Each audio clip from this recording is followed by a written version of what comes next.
आता आमचं म्हणणं असं, माझं म्हणणं, अरे हे घर आम्ही उभं केलं, त्या घरात ज्याला मला नेहमी सगळ्यांनी एवढं मान सन्मान दिला, फुकट दिलं ना, मी काहीतरी लढलो, त्यांच्या जीव त्या हातावर घेऊन लढलो मी, काहीतरी असेल ना. मग आताच असं कसं मला डावललं गेलं होतं, ती खंत माझ्या मनामध्ये नक्की दुःख होतं, आणि त्या दुःख मी पडद्याशी बोलून दाखवलं. तुमच्या मनात असा विचार आला का की म्हणजे आता तरी देर आहे दुरुस्त आहे असं जरी असला म्हणजे मला माझ्या अनेक विचार आले की काय असं, किंवा सगळे आमदार, सगळी मीडिया, म्हणजे आता जसं मला देतं घे ना पब्लिसिटी म्हणा, काय म्हणा, तशी त्यावेळेला पण तसाच गजर होता सगळ्या मीडियाचा की भुजबळ नाही हीच हेडलाईन सगळीकडे. बरोबर बरोबर.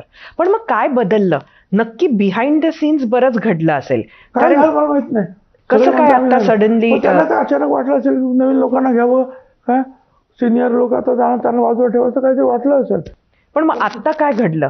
काहीतरी नक्की बिहाइंड द सीन्स, म्हणजे धनंजय मुंडेंना जाऊन बराच वेळ झाला, ती जागा जरी झाली असली तरी शेवटी तुम्ही आणि दादा एका वेळेला अगदी बोलतही नव्हतात अशी परिस्थिती आली होती कॅबिनेट नंतर. पण त्यांच्या सगळ्या प्रमुख कार्यक्रमाला मी हजर होतो.